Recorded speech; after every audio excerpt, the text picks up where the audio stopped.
Hey everybody, Stephen Cornett here, back with another Nature's Always Right episode, the day before Thanksgiving in 2020.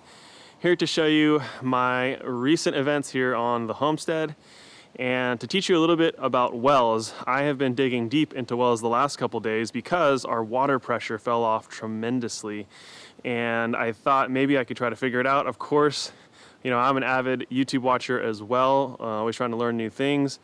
Went through all the different tests and things that I could have, trying to figure out what was wrong. So eventually I had to break down and call the professionals, and what ended up happening is, here I'll show you the old pipe here. So here's what a submersible well pump looks like if you've never seen one before. This is the first time I've seen one in person.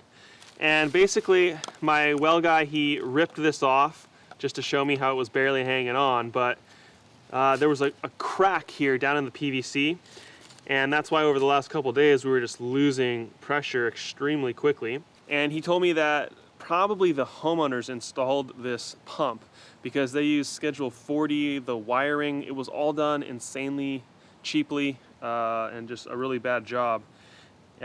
So we found out this pump was only 2 years old, and then it broke.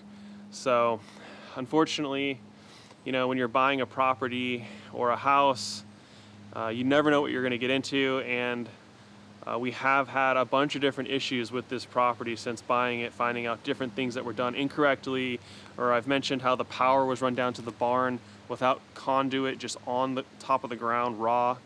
A bunch of different things that I've had to fix or still need to fix just because things were just done either unprofessionally or not well.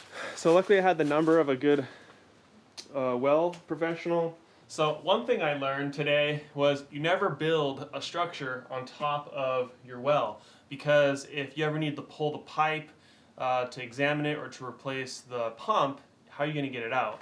So what they had to do is cut a hole right here so they could yank out the pipe with their truck, and now I've got to climb back up there to fix it. But that's not going to be a big deal. Actually, the previous owners, they at least left me some tar paper and roofing tiles, so I'm going to fix that real quick. I had never had a well, of course. We were always on city water. The last couple of days I've been studying up on wells, trying to figure out, is it the pressure switch that's bad? Is it the pressure tank? Is there something down in the well that's the problem? Is there a leak somewhere in the house? So I crawled all around underneath the house to see if there was a leak. So for those interested who don't know anything about a well, I'd love to show you. So down here, this is the well cap, and underneath here it goes 150 feet down into the well, and at the end of that is the brand new pump. They even ran new wiring for it, and of course that's going to a fuse box which runs to the house. And then coming out of these pipes here, it runs to this, and this is a pressure switch. And the pressure switch, basically, like nowadays, it's either a 30-50 or a 40-60, and we wanted, more pressure, of course, for the garden and our house, so we did 40-60. So as you use the water, it will go down to the cutoff pressure, or the cut-in pressure. It cuts in at 40 and cuts off at 60. So the purpose of that switch is to keep the pump from running all the time. It just turns on when it reaches that lower pressure threshold of 40 where we have it set. Otherwise your electricity bill would be super high and you would wear out the pump. The less that you run the pump, the better. And actually if you have a bigger pressure tank that will hold more volume of water, the less that the pump is going to have to go on. So one way of making your pump last longer is to have a bigger pressure tank. This is a 34-gallon. I would have liked to have had a bigger one, but this was kind of an emergency situation. We needed water. I would have liked to get maybe a 44 or even bigger, just so that for that reason of making the pump last longer, and then you have water pressure longer. But this is a diaphragm pump. This is a Welltrox Amtrol, and that brand is basically known as the highest quality from what my research, and then even talking to my well guy, that this is his favorite. So there's the diaphragm, there's the bladder, and then there's just like a stainless steel style pressure tank like this. And You get more consistent pressure with these diaphragm tanks. It's just the more modern technology for pressure tanks. So the water comes through here, pressurizes, and then it goes out to your house. And that's basically how it works. And one other cool thing that I found out is that my well is 10 gallons per minute, which is fantastic. And we'll have no problem irrigating the garden.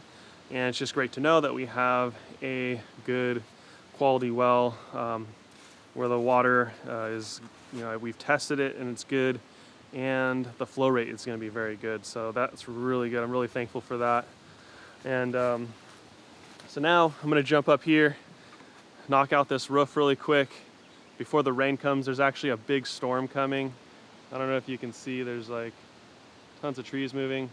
Oh, and my tree guy is finally back. He's starting to take out some of these trees. This big pine here, that's gonna go. This big one right by the house, that one's gonna go too.